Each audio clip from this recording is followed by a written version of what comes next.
जय Jagannath friends welcome to Anita रोसई आपण मानक आज छोले भटूरे रेसिपी नहीं आसी आपण मानक केमिति सहज उपाय घर थिबा जिनस आपण सहजरे बनई पारिबे सेमिति वीडियो नहीं आसी तेबे चलंतु वीडियोटी स्टार्ट करवा। मु प्रथमे मैदा को नहीं मैदा से कप रे मापिकी मेजरिंग कप रे 2 कप मैदा नहीं मु देखंतु गोटे कप आउ कपे मैदा आपण चाहिए अटा मैदा मिसेकी भी नहीं पारिबे। मु खाली मैदा रे नहीं 2 कप मैदा एमती थरे बनैकी देखंतु बहुत सहजरे बनी थाए।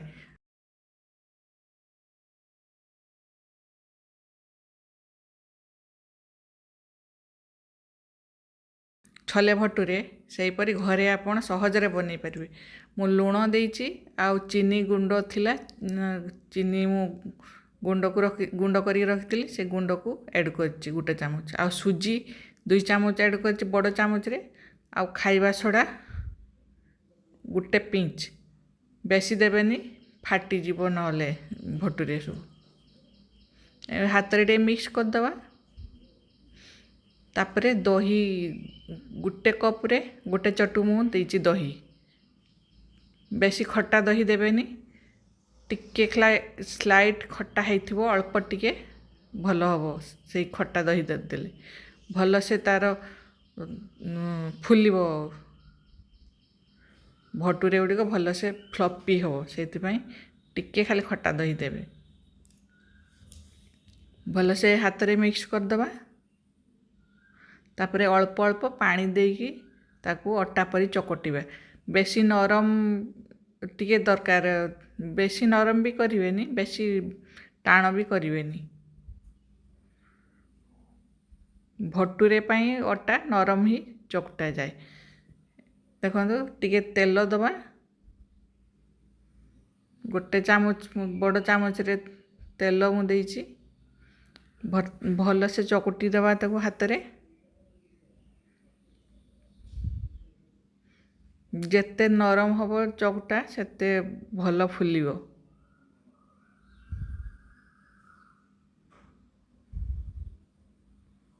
देखो मु चकुटी देइछि सब भल से तापरे पूरा टिके आउ टिके तेल देकी टे भल से ग्रीस कर दबा कहीं नहले सुखी जीवो सेतिपाई ता ऊपर टिके देबे। देखंतु केते नरम हेइछि चकुटा ताकू गोटे ओदा कनारे घोड़ेगी रखीदबा 2-3 घंटा घोड़ेगी रखीदेवे।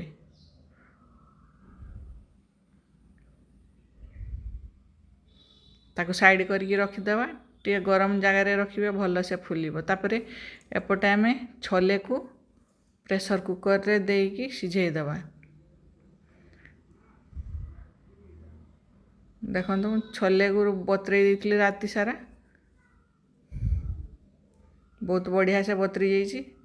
चाहा मु देइछि खाली चाहा माने पानी रे चाहा पत्ती फुटेकी से पानीटा मु नेइछि कलर बढ़िया आसीबो सेतिपाई सेमती नेबे।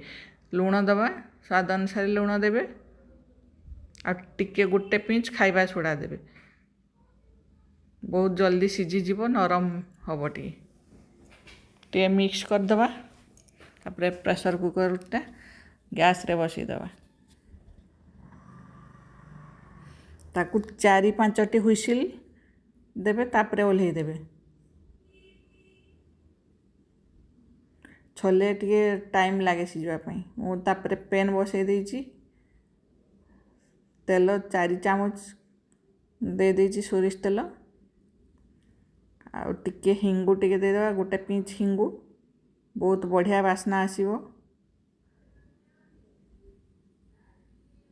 तेल भल से गरम हो गले आम गोटा गरम मसला मु देइछि गोटा जीरा गोटा अलैच आ छोट अलैच 2टा डालचीनी आ लवंग आ तेजपत्र गोटे भल से तेल सहित टे भाजी दबा। तापरे गोटे प्याज को मु काटिकी रखिथिली छोट छोट ताकू ऐड कर दबा।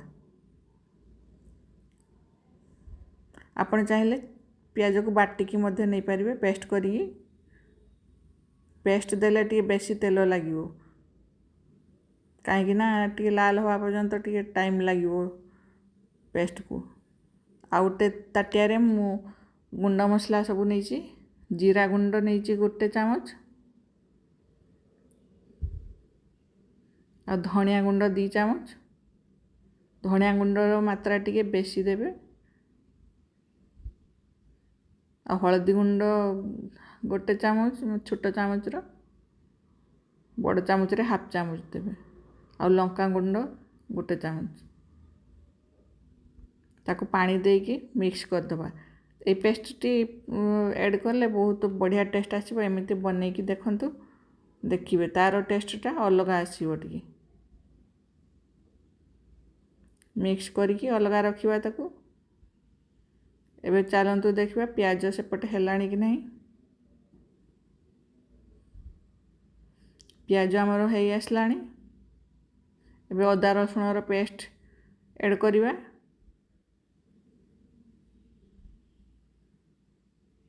गोटे बड़ चामच अदा रसुण रो पेस्ट मु देइछि आपण जेते माने छोले को देखिकी अदा रसुण पेस्ट देबे मु पूरा गोटे बड़ ताटिया रे नहीं छोले से गोटे बड़ चामच अदा रसुण पेस्ट देइछि भल से भाजी देबा जते पर्यंत तार कंचा स्मेलटा न जाइथिबो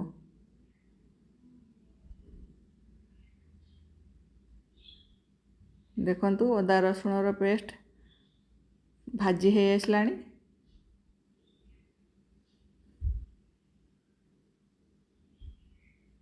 एबे लंका गुंड मु देइछि काई भलो कलर आसीबा पई आपण चाहिले काश्मीर लंका गुंड देई परिबे मु नॉर्मल लंका गुंड देइछि जदि मो रेसिपी आपण मानकु भल लागुथाय ताले मो चैनल को लाइक करिवे शेयर करिवे एवं कमेंट जणैबे आउ सब्सक्राइब करिवे आउ तापरे मु सेई जो पेस्ट रखितिली सेई पेस्ट को ऐड करछि गुंड मसला रो पेस्ट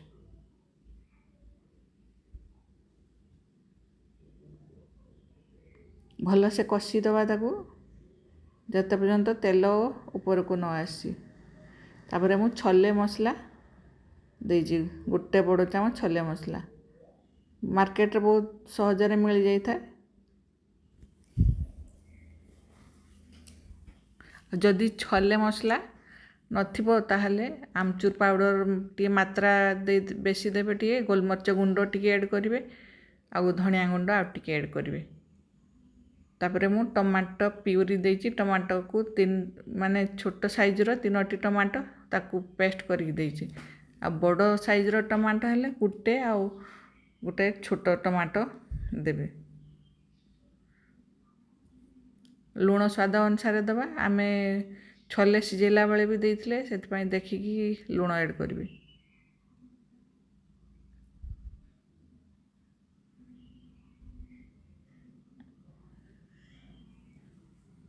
भल से कषी दबा एवं कभर कर दबा टिके कभर करी करिके कषिबे टिके आमचूर पाउडर मु देइछि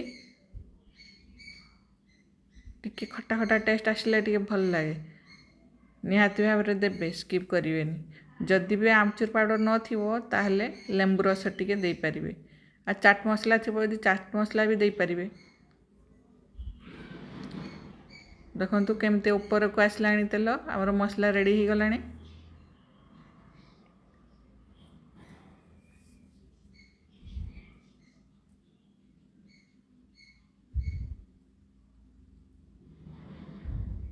एबे छोले को ऐड करिबा देखंतु कलर टिके डार्क आछि ना से चाहार पानी जो दिया हेतले सेति पई टिके डार्क कलर आछि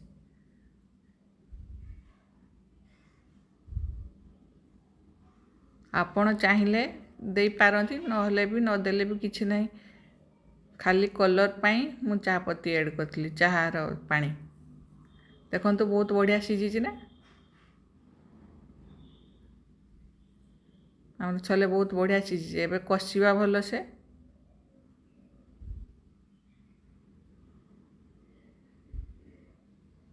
एमती थरे बनई खातु बहुत सहजरे बनी जाए किछि झंझट नहीं घरे भी आपण बनई परिबे घरे थिबा जिनिस रे आपण बनई परिबे टिके कवर कर दबा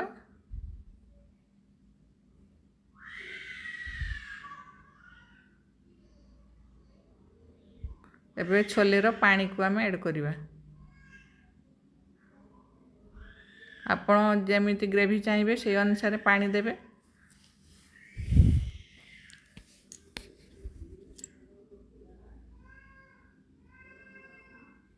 ଦେଖନ୍ତୁ କେତେ ବଢ଼ିଆ କଲର୍ ଆସିଛି ନା।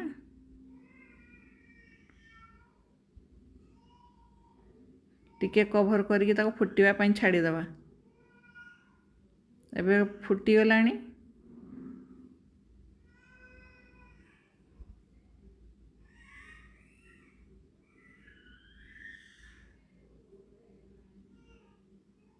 ଆଉ ଗୋଟେ ପ୍ୟାନ୍ ବସେଇକି ମୁଁ ଘିଅ ଦେଇଛି 2 ଚାମଚ। ଆପଣ ଚାହିଁଲେ ବଟର୍ ଦେଇପାରିବେ, ବଟର୍ର ଭଲ ଟେଷ୍ଟ ଆସିବ। ମୋ ପାଖରେ ବଟର୍ ଥିଲାନି, ସେଥିପାଇଁ ମୁଁ ଘିଅ ଦେଇଛି। କଞ୍ଚା ଲଙ୍କା କାଟିକି ଦେଇଛି, ଆଉ ଅଦା କାଟିକି ଦେଇଛି, ଆଉ ମେଥି ପତ୍ର ମୁଁ ଦେଇଛି। ତାର ବାସ୍ନା ବହୁତ ବଢ଼ିଆ ଆସିବ, ନିହାତି ଭାବରେ ଦେବେ, ସ୍କିପ୍ କରିବେନି ଜମା ବି। ଆଉ ଲଙ୍କା ଗୁଣ୍ଡ ଟିକେ ଆଡ଼୍ କରିଛି, କଲର୍ ବହୁତ ବଢ଼ିଆ ଆସିବ।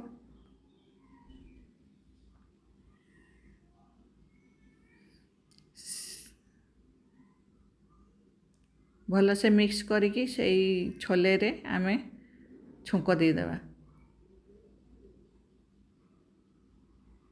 ଏବଂ ଭଲସେ ଫୁଟେଇଦେବା ଛୋଲେକୁ।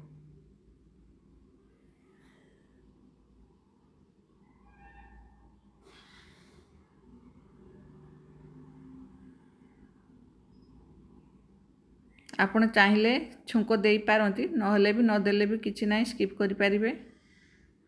ଯଦି ହୋଟେଲ ପରି କି ରେଷ୍ଟୁରାଣ୍ଟ ପରି ସ୍ୱାଦ ଚାହୁଁଛନ୍ତି ତାହେଲେ ଛୁଙ୍କ ଦେବେ, ନହେଲେ ନଦେଲେ ବି ଚଳିବ। ମୁଁ ଗରମ ମସଲା ଆଡ଼୍ କରିଛି 1 ଚାମଚ, ଛୋଟ ଚାମଚରେ, ଏବଂ ଓହ୍ଲେଇ ଦେବା। ତାପରେ ବନିଗଲା ଆମର ଛୋଲେ। ତାପରେ ଭଟୁରେ ପାଇଁ ଆମେ ଦେଖିବା ଆମର ଅଟା ଚକଟା ଭଲସେ ଫୁଲିଛି କି ନାହିଁ। ଦେଖନ୍ତୁ ପୁରା ନରମ ହେଇଛି।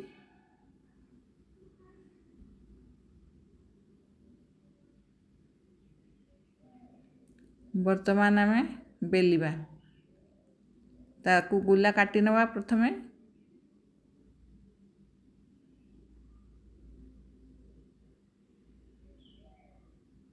ବନେଇବା ବହୁତ ସହଜ। ଆପଣ ଏମିତି ଥରେ ବନେଇକି ଦେଖନ୍ତୁ, ବହୁତ ସହଜରେ ବନିଥାଏ।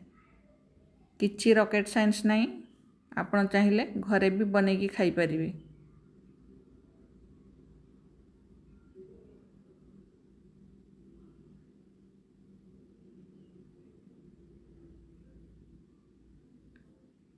ସବୁତକ ଗୋଲା ମୁଁ କାଟି ଦେଇଛି। ତାକୁ ବର୍ତ୍ତମାନ ଟିକେ ଘୋଡ଼େଇ ଦେବା ସେଇ ଓଦା କନାକୁ, ତାପରେ ଆମେ ବେଲିବା ଗୋଟେ ଗୋଟେ ନେଇକି, ନହେଲେ ସେଟା ଶୁଖିଯିବ। ଟିକେ ବେଲଣା ବାଡ଼ିରେ ଆଉ ବେଲଣା ପିଢ଼ାଟାରେ ତାକୁ ଟିକେ ତେଲ ଦେଇଦେବା, ନହେଲେ ଚିପକି ଯିବ।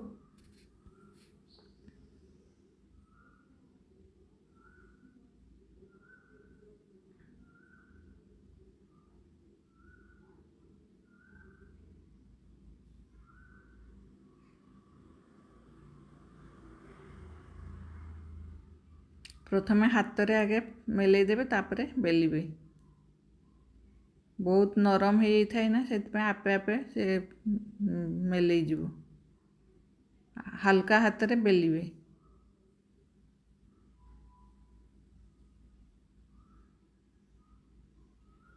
ଭଟୁରେର ସାଇଜ୍ ଟିକେ ବଡ଼ ହେଇଥାଏ, ସେଥିପାଇଁ ମୁଁ ବଡ଼ ବଡ଼ ବେଲିଛି।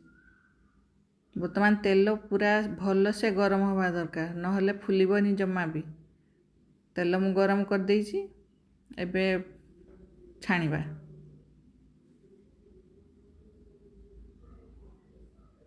ଏମିତି ଟିକେ ଟିକେ ତାକୁ ଜାକି ଜାକି ଦେବେ, ପ୍ରେସ୍ କରିବେ, ତାପରେ ଦେଖିବେ କେମିତି ଫୁଲିବ।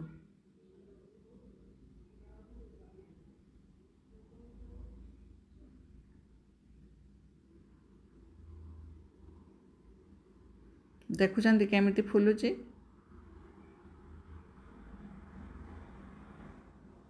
ସବୁତକ ମୁଁ ଛାଣି ଦେଇଛି। ଦେଖନ୍ତୁ ସବୁତକ କେମିତି ଫୁଲିଛି, ବହୁତ ବଢ଼ିଆ ଭାବରେ ଫୁଲିଛି।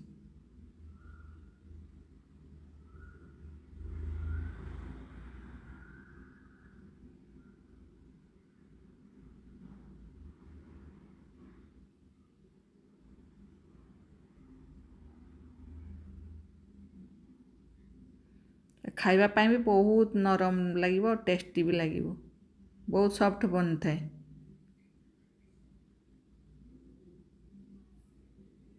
ଏମିତି ବନେଇକି ଖାଆନ୍ତୁ, ଗେଷ୍ଟମାନଙ୍କୁ ଦିଅନ୍ତୁ, ପିଲାମାନଙ୍କୁ ଦିଅନ୍ତୁ ଏବଂ କମେଣ୍ଟରେ ଜଣାନ୍ତୁ କେମିତି ବନିଲା ଆପଣଙ୍କର।